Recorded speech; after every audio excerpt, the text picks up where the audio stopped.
जन्म के समय बच्चों का रोना क्यों जरूरी है? अगर 2 मिनट नहीं रोया तो नहीं रोया, अब वो मानसिक रूप से अपंग हो ही जाएगा। रोता है तभी उसके फेफड़े खुलते हैं। ऑक्सीजन बंद हो गया तो अब इमीडिएटली उसके फेफड़ों को खुलना है। उसको 20 से 30 सेकंड के अंदर रो जाना है। कई बार घर में बच्चा हो जाता है और नहीं रोता है। अगर वो नहीं रोया और ब्रेन डैमेज हो गया और थोड़ी देर बाद बहुत ज्यादा रो रहा है, ये इंडिकेटिव है, ये दिखाता है कि उसके ब्रेन में अब दिक्कत हो गई।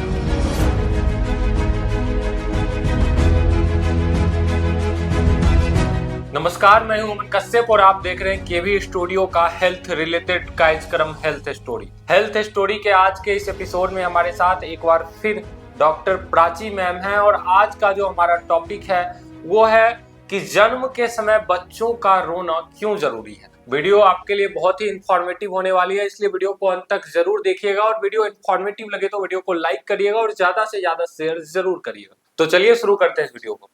मैम, पुनः एक बार स्वागत है आपका केवी स्टूडियो के हेल्थ रिलेटेड कार्यक्रम हेल्थ स्टोरी में।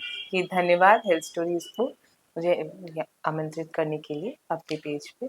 अच्छा, जन्म के समय मैम क्या क्या होना चाहिए एक नॉर्मल बच्चे में? देखिए, बच्चे का जन्म होना एक नॉर्मल प्रक्रिया है, ठीक है। तो जब चाहे वो नॉर्मल डिलीवरी हो या फिर सिजेरियन हो, ठीक है, इसमें बच्चे को निकलने के साथ 10-20 सेकंड के अंदर सबसे पहले रोना चाहिए, ठीक है। उसके बाद उसको हाथ पैर एक्टिव होने चाहिए, मारना चाहिए, हाथ पैर हिलाने चाहिए, ठीक है। और खुद से सांस ले लेना चाहिए। रंग पिंक होना चाहिए, पिंक या गुलाबी रंग का बच्चा होना चाहिए, ठीक है। और उसके बाद थोड़ी बहुत एक्टिविटी, इधर उधर बच्चा ताकता है, नॉर्मल। ये है नॉर्मल बर्थ प्रोसेस या नॉर्मल जन्म की प्रक्रिया। तो ऐसा इसलिए जरूरी है कि जब बच्चा माँ के पेट में होता है तो वो सांस प्लेसेंटा या अवन नाल जिसको बोलते हैं उसके थ्रू लेता है। लेकिन जब जन्म होता है उसका तो वो इसी 2-3 मिनट के अंदर वो अपने फेफड़ों से सांस लेना शुरू करता है, ठीक है। इससे पहले माँ के पेट में फेफड़े बंद रहते हैं, सारा ऑक्सीजन उसको माँ से मिलता है, ठीक है। और जब जन्म हुआ तो सिजेरियन हुआ या नॉर्मल हुआ, जो भी हुआ, उसका अवन नाल से कनेक्शन काटा जाता है, ठीक है। तो वो काटने के बाद उसका ऑक्सीजन बंद हो गया। अब ऑक्सीजन बंद हो गया तो अब इमीडिएटली उसके फेफड़ों को खुलना है, ठीक है। खुल के सांस उसको लेना है, ठीक है। अगर 1-2 मिनट के अंदर विदिन 30 to 60 सेकेंड्स ये प्रक्रिया पूरी नहीं हुई किसी भी कारण से, तब ये बच्चे के लिए खतरनाक हो जाता है, ठीक है।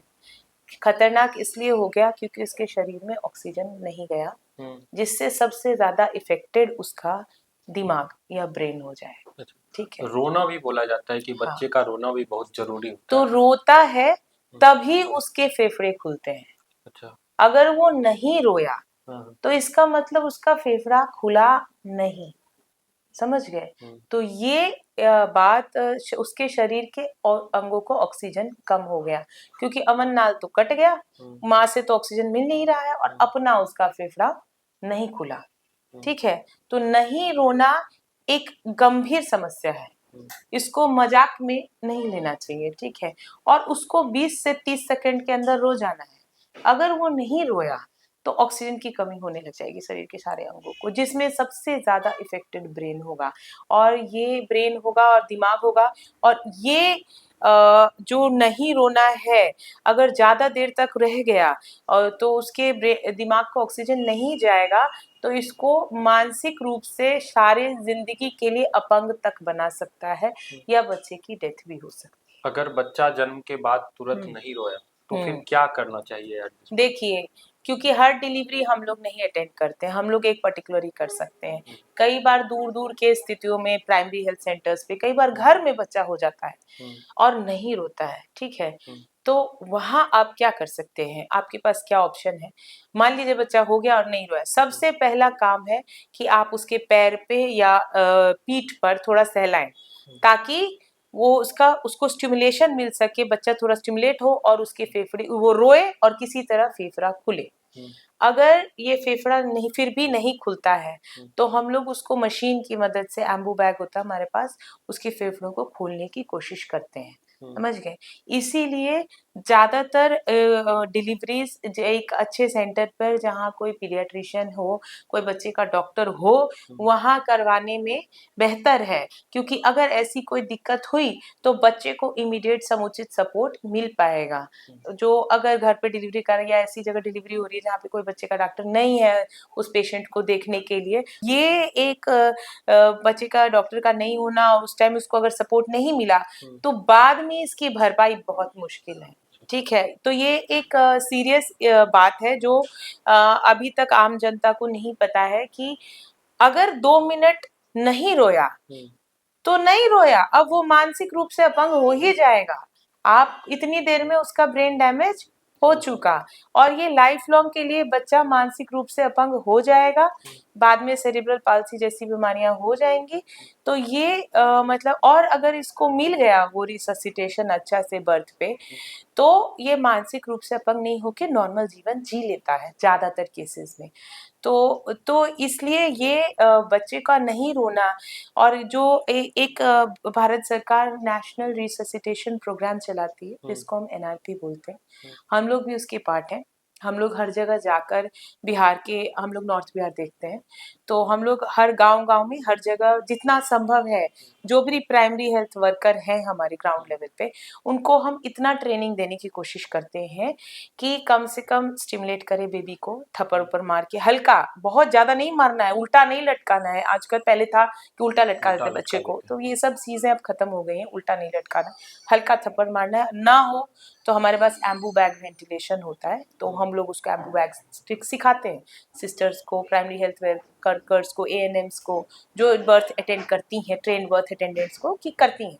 तो ये गवर्नमेंट का एक नेशनल रिससिटेशन प्रोग्राम है ताकि इन बच्चों को बचाया जा सके। तो इसमें एक आम भ्रांति जो मेरे को पेशेंट से मिलती है सुनने को, नहीं रोया जी मैम, 10 मिनट बाद रोया, अब तो रो रहा है। अब दिक्कत क्या है कि 10 मिनट में उसके ब्रेन को डैमेज हो चुका है, अब वो ज्यादा रो रहा है ब्रेन डैमेज की वजह से। ठीक है, हाँ, तो ब्रेन डैमेज हो चुके, तो ये एक बड़ा इशू है, did not cry at birth.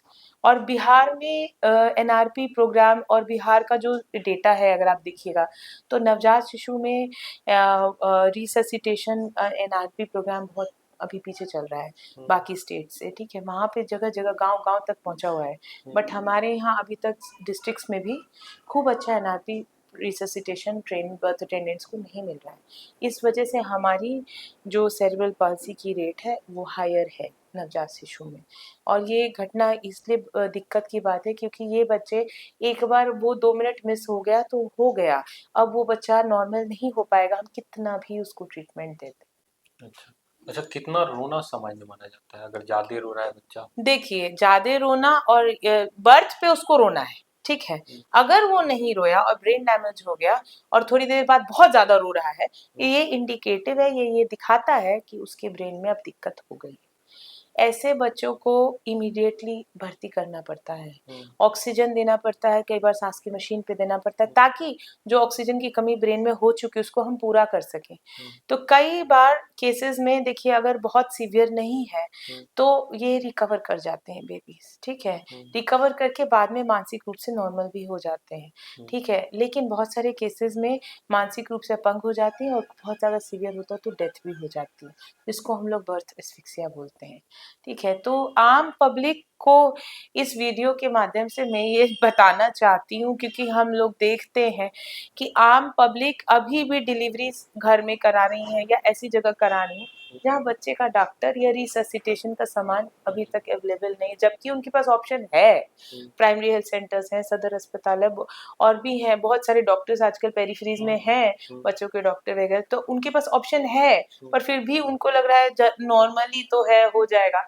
और इसमें से 9 बच्चे तो नॉर्मल हो जाएंगे, पर 10वां जिसको रिससिटेशन चाहिए था उसको हम लूज कर रहे हैं। उस बच्चे का या तो ब्रेन डैमेज निकल रहा है या फिर डेथ हो रही है। और भी कुछ बीमारी देखने को मिलती है ब्रेन के अलावा? हाँ, अगर बहुत ज्यादा ऑक्सीजन की कमी हो गई है, किडनी फेलियर में चला जाएगा, रीनल फेलियर में जाएगा पेशेंट, गुर्दे फेल हो जाएंगे, हार्ट में प्रॉब्लम होगा, इतना सीवियर केसेस में वो बच्चा सर्वाइव नहीं करेगा। तो ये एक आम पब्लिक को सीरियसली लेने वाली बात है कि हम कोशिश करें कि हम डिलीवरी वहाँ कराएं जहाँ पर बच्चे का डॉक्टर कम से कम उसको बर्थ को अटेंड करने के लिए अवेलेबल हो। और कोशिश ये रहनी चाहिए, और दूर दराज में कोशिश कीजिए कि आप डिलीवरी से बचें। फिर भी बाय चांस अगर आपने वहाँ करा लिया है और बच्चा नहीं रोया है तो उसको पहले थप्पड़ मार के रुलाने की कोशिश करें। एम्बू बैग वेंटिलेशन हम लोग देते हैं, सिखाते ट्रेन ब्रदर, उतना मिनिमम मिले और वो बच्चा ऑक्सीजन पे ट्रांसपोर्ट हो, हमारे पास आए भी तो ऐसी गोदी में लेके बस में बैठ के ना आ जाए। बिकॉज ऑलरेडी एक बार अगर टाइम लूज हो गया ना, अगर बच्चा नहीं रोया और मेरे पास आधा घंटा बाद पहुंचा तो मेरे हाथ से चीजें बाहर जा चुकी होती हैं। I can not revert it, मैं उसको रिवर्ट नहीं कर सकती। ठीक है, ये बहुत बड़ा मैं चाहती हूँ कि इसलिए मैंने ये टॉपिक चुना कि ये इतने ज्यादा केस देखने को यहाँ पर मिलते हैं। बस यही है मेरा कि आप इसको, इस चीज को पॉपुलराइज कीजिए कि बर्थ लिया जाए तो ऐसी जगह पे जहाँ ये पेशेंट खुद डिमांड करे कि यहाँ पे एक पीडियाट्रिशियन रहे जो मेरे बच्चे को इनिशियल केयर दे दे।